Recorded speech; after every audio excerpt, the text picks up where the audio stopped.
Hello, hello, and welcome back to Hokkaido, Japan. And today we're going to take care of the No Hard Feelings challenge, which entails killing Eric Soders by destroying his new heart. For these challenges on Hokkaido, if you have no mastery, you are not allowed to bring anything with you. So that's what I'm going to strive to achieve for as many of these challenges as possible. So getting the No Hard Feelings challenge will also gain us the mood alteration discovery of feat for picking up the neurochip remote. We will also get the mission story Telltale Heart for getting the surgeon to enter into the room where the heart is.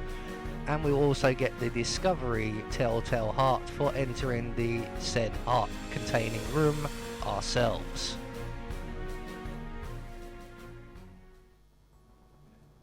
So, right from the start, off the bat, what we're going to do is take care of Yuki Yamazaki. So we're going to make our way straight down to the cable car platform.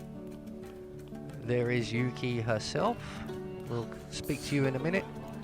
So we're just going to make our way around to the right, and just down here we will find a lead pipe. And we're going to throw the lead pipe up alongside the cable car, and that's going to distract one of the guards over here, and when he comes over to investigate, we are going to knock him out and we are going to take his outfit.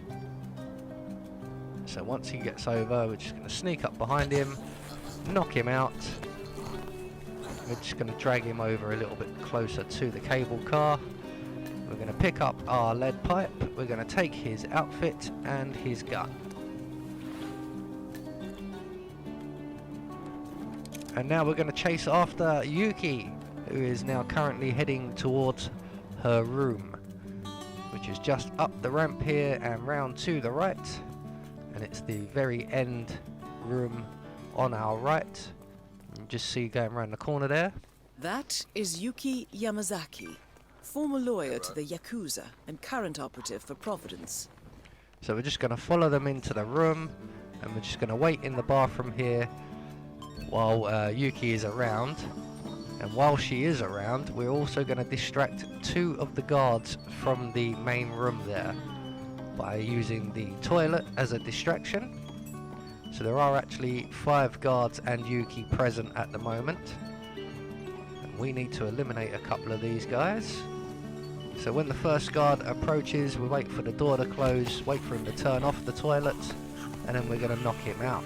We're going to pick up his gun, and we're going to drag him behind the partition wall. Now, this is quite tricky, there isn't very much room here, so getting them nicely tucked up behind the wall is not quite so easy as it looks, but that looks good enough to me. So Yuki is still in the room, looks like she's just about to leave, and we want her to leave before we take on the next guard, mostly because if we turn on the toilet now, it will distract Yuki's personal bodyguard, but he won't react. So we're just going to wait for them to leave, and then we're going to activate the toilet once again. That will distract the remaining guard in the other room. And we're just going to rinse and repeat, wait for him to come in, wait for him to turn off the toilet and the door to close before we pounce on him and knock him out. So here he comes now. So wait for the door to close, he turns off the toilet, and we dive on him. So that's 2 guards down. We're just going to take his gun, we're going to hide him with his friend behind the partition. I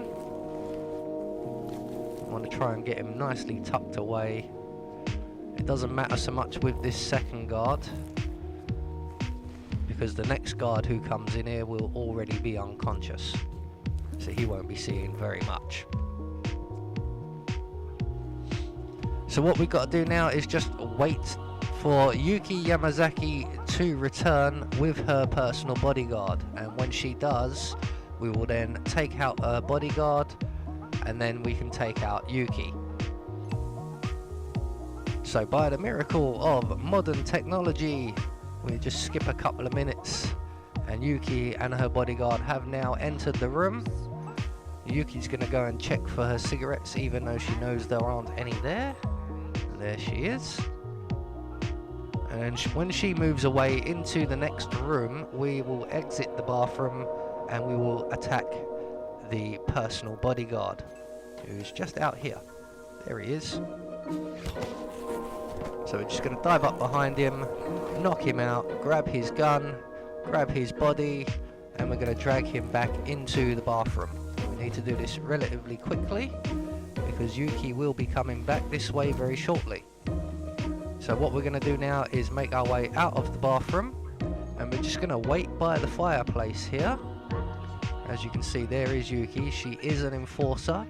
So as she passes from the bedroom into the living room, we are going to pass from the living room into the bedroom, keeping ourselves out of her eye line, or her line of sight. So as she's crossing the threshold, we cross the threshold. She doesn't see us. And once she goes past, we can just sneak up behind her, grab hold of her, and we're going to snap her neck.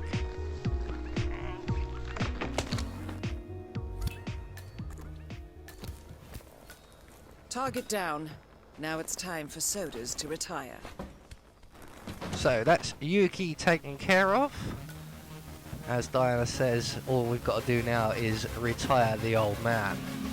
So we are going to exit Yuki's apartments, run towards the stairs, and then just to our left we're going to enter through the staff door, down the end of the corridor, round to our left, and follow the corridor all the way round through the double doors, and through the other door at the other end of the cafeteria area. Ignore the cameras, we ain't going to worry about them just yet. And make our way up into the morgue, although I always forget to stop off just outside the cafeteria to pick up the neural chip remote, which is just in this bedroom area here. So with the remote now acquired and the mood alteration challenge will pop for you, we're going to make our way up to the morgue, and we're going to just duck into the morgue behind this metal container thing, whatever it is, and we're going to wait for the morgue surgeon. You can see there facing us. He will come around the table and have his back to us, and when he does, we can make our way through the room and into the next room. It's just round to the left, through the double doors, into the crematorium room, and round to the side of the crematorium, through the door, round to our right, and we're going to stop by the motorcyclist. At this point, you can either activate the chip as I have, or if you want the silent assassin rating, go and take out the surveillance camera in the room on the far right. There is one guard in there, but he's not an enforcer, you can knock him out very easily. Destroy the evidence, and then trigger the neurochip remote and plug yourself up in the corner where I am now. Basically, the surgeon is having an epiphany at the moment, and he's about to go and talk to Eric Soder's heart. And so once he goes past us, we're going to swap sides and hide on the other side of the door. He is going to dismiss the two guards in the room, and as soon as they leave, we need to make our way into the room with the heart, because if that door closes, we miss our opportunity. So as soon as the guards leave, we want to make our way into the room. That is the right-sided donor heart destined for Soders. This is what he sold out the ICA for. We're going to knock out the surgeon, and we're going to hide his body in the cupboard right here. And then we're going to deactivate the shielding or the doorway for the heart. And we're going to pull out the heart and destroy it.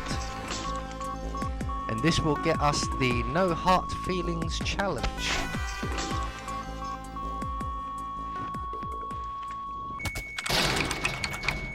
Elegant solution, 47. With Soders on the operating table, and no hope of getting a second right-sided heart in time, you have effectively killed him without laying a hand on him. This should be a clear message to anyone considering following in his footsteps. That's both targets down. Time to find an exit. We're done here. So, as Diana said, all we've got to do now is make good our escape. So we're just going to wait for the surgeons to both be on the same side of the table. so that we can sneak around behind them and back down the stairs. And we're going to go for the helicopter exit. So at the bottom of the stairs, we're going to go through the door, hang a right, through the door, hang a right, and we're going to follow this balcony all the way around and up the stairs the other side, and that will bring us to the helipad. There is the pilot, Niles, or Nails I think his name is. So once we reach the helipad, there's no enforcers, so all we've got to do is jump in the helicopter and leave. So there you go, that's the No Hard Feelings challenge taken care of. I have been Anubis, and I will see you all in the next video.